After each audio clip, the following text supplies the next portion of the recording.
کہ میں خود تو نہیں لڑ رہا لیکن میری جگہ پہ کوئی اور لڑ رہا ہے. جس طرح یورپ خود تو نہیں لڑ رہا روس کے ساتھ، امریکہ خود تو نہیں لڑ رہا روس کے ساتھ، لیکن یوکرین میں اس نے روس کو الجھایا ہوا ہے. روس یوکرین کے ساتھ مسلسل حالت جنگ میں ہے، اب یہ چوتھا سال ہے، اور اس وجہ سے روس جو ہے وہ وہاں پہ انگیج ہوا ہے. تو اسی طریقے سے پاکستان بھی یہ کہتا ہے کہ پاکستان کو کمزور کرنے کی، پاکستان کو نقصان پہنچانے کی نئی انڈین پالیسی جو ہے وہ یہ ہے کہ پاکستان کو بلوچستان میں الجھا کے رکھو، وہاں پہ جو لوگ ہیں ان کو پیسہ دو، اس کے ذریعے فتنۃ الہندوستان وہاں پہ قائم کرو. اسی طریقے سے یہ جو تحریک طالبان پاکستان والے ہیں، ان خارجیوں کے ذریعے پاکستان کو کے پی میں الجھاؤ. اس طریقے سے پاکستان کی فوج، پاکستان کی ریاست جو ہے وہ مسلسل ایک ٹکراؤ میں، مسلسل ایک الجھاؤ میں رہے گی، اور اس الجھاؤ میں رہنے کی وجہ سے ان کی اکانومی، ان کی معیشت، ان کے خرچے، ان کا سب کچھ وہ اتنا زیادہ ہو جائے گا کہ پاکستان کی ریاست خود بخود گر جائے گی.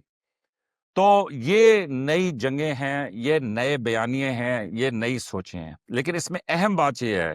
کہ مئی میں جنگ، جون میں جنگ، جولائی میں جنگ، اگست میں ایک جنگ جاری ہے، اور ستمبر میں وہ کہہ رہے ہیں کہ کیا پتہ دوبارہ آپریشن سندور کی کوئی مس ایڈونچر انڈیا کرے، یا کیا پتہ دنیا کے کسی اور خطے کے اندر کچھ ہو، یا یہ جو ابھی اگست میں ملاقات ہے امریکہ کے صدر اور روس کے صدر کی، کہ اس کے نتیجے میں کیا سامنے آتا ہے، اور کیا چائنا کی طرف اس کے بعد پالیسی بدل جائے گی. تو خطرات جو ہیں وہ بڑھتے جا رہے ہیں. اور پھر اس کے بیچ میں یہ سونے کی قیمت، پھر اس کے بعد یہ سٹاکس، پھر اس کے بعد یہ اے آئی، اس کے بعد معیشتوں کا کمزور ہونا، اس کے بعد لوگوں کا کمپلین کرنا. پاکستان میں تو کمپلین ہے ہی ہے، لیکن انڈیا میں، مطلب دیگر دوسری ریاستوں کے اندر، یورپ میں لوگوں کا کمپلین کرنا، اور پھر یورپ کا یہ اعلان کرنا کہ وہ اپنے زیادہ پیسے جو ہیں وہ جنگ کے اوپر یا جنگی ہتھیاروں پہ خرچ کریں گے.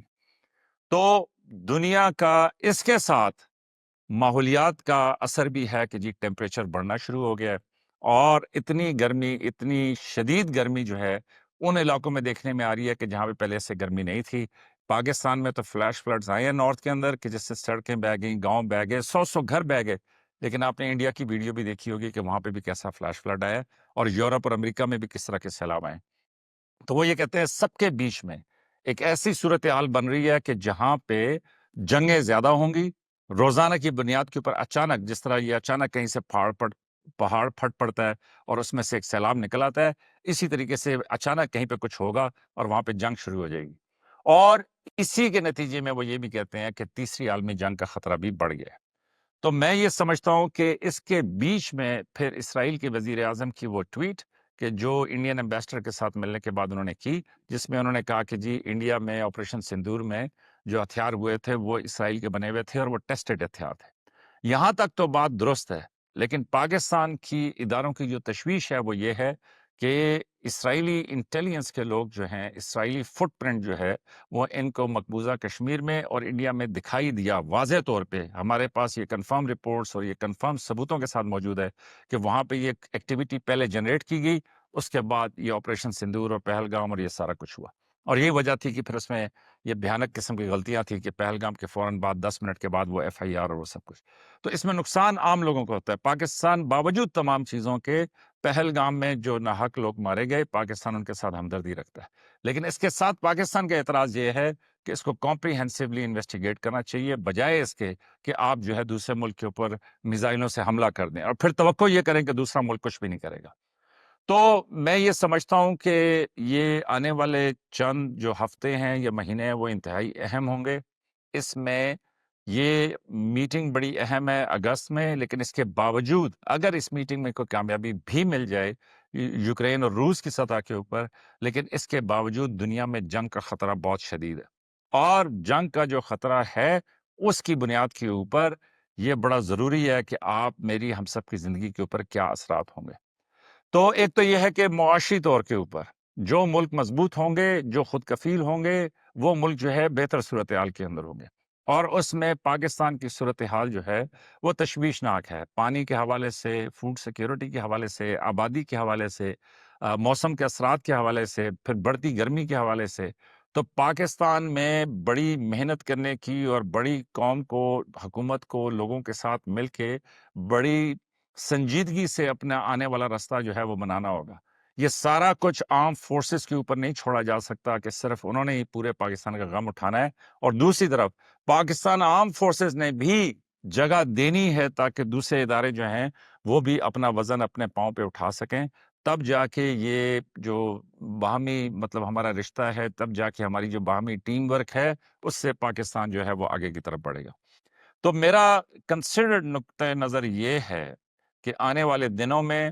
دنیا مکمل تبدیل ہو جائے گی، اور اس میں ایسے میں پاکستان کو آگے بڑھنے کے لیے اپنے راستے نکالنا ہوں گے۔ ابھی میں کسی کے ساتھ پروگرام کر رہا تھا، تو اس میں یہ جو انڈیا کے اوپر ٹیرف لگے ہیں اور اس کے بعد جو ہے وہ سارا کچھ، تو وہ بڑا اترا رہے تھے کہ جی ہم تو آرم ٹویسٹنگ، سبزی منڈی میں بھی اسی طرح بھاؤ تاؤ ہوتا ہے تو ہم امریکہ کے ساتھ بھاؤ تاؤ کر رہے ہیں۔ وہ ٹھیک ہے، اپنی جگہ پہ ان کی ایک طرح سے بات درست ہے کہ ہر ملک اپنا بھاؤ تاؤ کرتا ہے، پاکستان اپنی کوشش کرتا ہے، سب کچھ ہے، لیکن حقیقت یہ ہے کہ سندور نے اور بنیان المرصوص نے انڈیا کو ایک دفعہ سوچنے پہ مجبور کیا ہے۔ اس کے بعد جب چائنا نے ان کے ریئر ارتھ کہتے ہیں ایسے میٹلز کو یا منرلز کو کہ جو ہتھیاروں میں، جنگی جہازوں میں استعمال ہوتے ہیں، چائنا نے جب وہ بند کیے، کیونکہ دنیا میں چائنا کی اس کے اوپر تقریباً منوپلی ہے۔ چائنا نے اپنے پچھلے 20 سال میں اتنے ہاتھ گندے کیے ہیں، اتنی مشکل یہ دھاتے ہیں کہ جن کو انہوں نے باہر نکالا ہے، کہ اب امریکہ بھی مجبور ہوا ان کے ساتھ بات کرنے کے لیے، اور بالکل اسی طرح چائنا کے ساتھ بات کرنے کے لیے انڈیا بھی مجبور ہوا۔ یہ جے شنکر صاحب ایسے ہی نہیں چائنا کے ویزے کھول کے آئے